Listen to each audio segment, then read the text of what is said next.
రాష్ట్రంలో కూటమి ప్రభుత్వం రోజు నానోయ్ పిన్ను వచ్చింది, పిన్ని కాదు అది పంది వచ్చింది.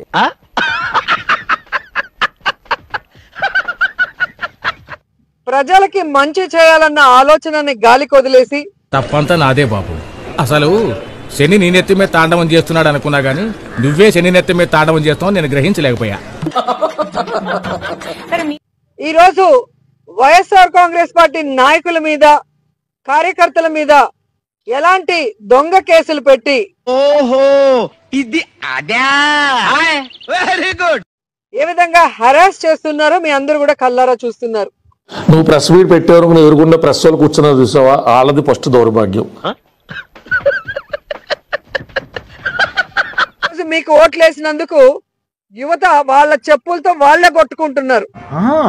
అమ్మో 2 ప్లేయర్ కాంట్రా, ఇది చాలా హుషారున్నది. ఇది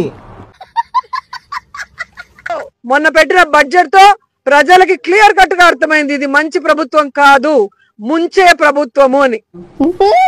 ఎవరి గురించి చెప్పమంటారు, మీ గురించి చెప్పమంటారా? బటన్ నొక్కడానికి జగన్మోహన్ రెడ్డి కావాలా, మూలనున్న ముసలమ్మ సాలన్నావు. ఇంతటి మర్యాదస్తుని పట్టుకుని ఎంగులాకులు ఎత్తే ముష్టోడు అన్నాడు రా. నువ్వు కూడా ముసలోడివే కదా, అనుభవం ఉన్నవాడివే కదా, 4 సార్లు ముఖ్యమంత్రి అయినోడివే కదా, ఎందుకు బటన్ నొక్కలేకపోతున్నావు అని అడుగుతున్నా.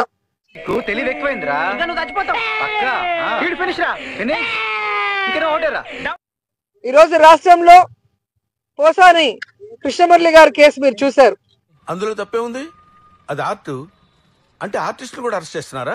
పోలీస్ వ్యవస్థ ఎలా తయారైందంటే తెలుగుదేశం పార్టీ కార్యకర్తల్లాగా వాళ్ళు బిహేవ్ చేస్తున్నారు. పాములు పట్టేవాడు పాము కాటికే పోయినట్టు కళా వైద్యుడు కళా వైద్యం వికటించి కాళ్ళు చేతులు పోగొట్టు. ఎప్పుడో 5-6 ఏళ్ల ముందర మాట్లాడిన దానికి ఇప్పుడు మనోభావాలు దెబ్బతిన్నాయంటూ నువ్వు ప్రెస్ మీట్ పెట్టావని ప్రజలు చూస్తున్నారు చూసావా, వాళ్ళది 2వ దౌర్భాగ్యం. నిన్ను నగర ప్రజలు నువ్వు ఏడితే నిన్ను గెలిపించారు చూసావా, వాళ్ళది 3వ దౌర్భాగ్యం. ఆయన మీద 111 కేసు పెట్టి ఆ కేసే అసలు పెట్టడానికి లేదు. అబ్బా చెప్పుండ్రా అంటే చెప్తారు గింత పొడు.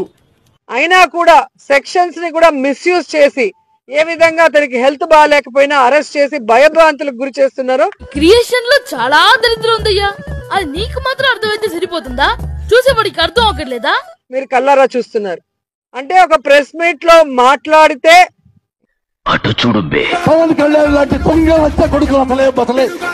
పంజా కొడక నిన్ను అక్కడే నా కొడక నీ సంగతి తేల్చకపోతే రేపు రంగుల రాజా పవన్ కళ్యాణ్ పచ్చి బూతులు తిట్టావు అకారణంగా. దీనికి మీరు ఏమంటారు సార్? శండాలు గొలిపించేస్తాను ఒక్కొక్కడికి, వేడిలేసి మరి లాక్కెళ్తాను, గుర్తుపెట్టుకో. నీకు ఆ జీవితం నీకు వస్తుంది ఖచ్చితంగా. ఈ విధంగా దేశద్రోహం కేసు పెట్టాలనుకుంటే ఏకంగా ప్రైమ్ మినిస్టర్ మోడీ గారి గురించి బాలకృష్ణ గారు హిందీ రాకపోయినా హిందీలో ఎలా అసహ్యంగా మాట్లాడారో అందరూ చూశారు. తమ బాగు కోసమై తంటాలు పడలేరు, ఎదుటి కొంపకు ఎసరు పెడతారయ్యా. కరెక్ట్, ఇది కరెక్ట్ గా చెప్పావయ్యా. మరి దానికి ఈరోజు బీజేపీ వాళ్ళు కానీ మోడీ గారు కేసు పెడితే వీళ్ళు అసలు బయటకు వస్తారని నేను అడుగుతున్నాను. పొరుగు పచ్చకు ఓర్వలేని వారి గతి శ్రీమతే రామానుజాయ నమః శివ గోవింద గోవింద. అంటే వీళ్ళు చేసే తప్పుల్ని ఎవరు ప్రశ్నించకూడదు, ఎవరు మాట్లాడకూడదు, మాట్లాడితే తప్పుడు కేసులు పెడతాం, లోపల పెట్టి భయభ్రాంతులకు గురి చేస్తామన్న విధంగా ఈరోజు ముందుకెళ్ళటం. మీరు చేస్తే ఆదర్శం, వేరే వాళ్ళు చేస్తే ఆవేశం. ఎంతవరకు కరెక్ట్ అని నేను మిమ్మల్ని అడుగుతున్నాను. ముఖ్యంగా నగిరి నియోజకవర్గంలో సిఐ గాని డిఎస్పీ గారు కానివ్వండి టార్గెట్ చేసి వైసీపీకి ఓటేశారన్న ఒకే కారణంతో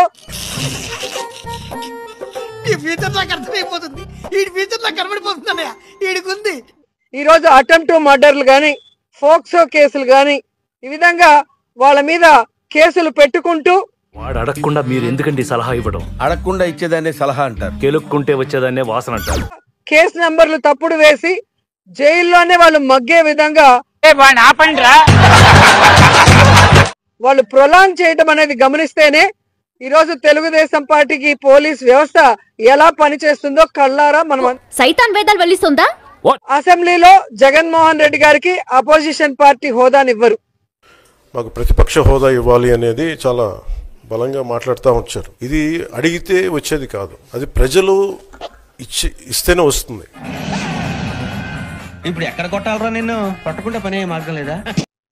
అలాగే మీరు చేసే అవినీతిని ఎత్తి చూపించకూడదని ఈరోజు పబ్లిక్ అకౌంట్స్ చైర్మన్ అపోజిషన్ పార్టీకి ఇవ్వరు. అంతేగాని గతంలో మేము ప్రభుత్వాన్ని పరిపాలించాం కాబట్టి మా ప్రతిపక్ష హోదా ఎవరికి ఇవ్వరు.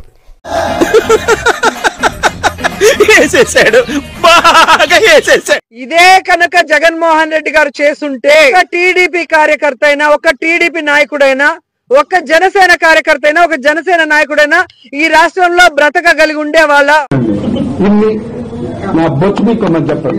అవును, చాలా చోట్ల నా గురించి ఇదే. జగన్మోహన్ రెడ్డి గారు జననాయకుడు, అందుకే పార్టీ చూడలేదు, కులం చూడలేదు, మతం చూడలేదు. చెప్పవే, నేను వింటాను కదా. ఓ చెప్పే. ఈరోజు మీకు ఓటేసి మిమ్మల్ని గెలిపించినందుకు ఈరోజు ఉద్యోగస్తులందరూ వాళ్ళని వాళ్ళే తిట్టుకుంటున్నారు. ఇలాంటి యూస్లెస్ ఫెలో తప్ప ఎవడు అలాంటి మాట అండు. చూద్దాంలే. చూడటం కాదండి, మీరు చెయ్యాలంతే. సరే, మీరు ట్రై చేస్తారన్నారంటే అది ఓకే అయిపోయిన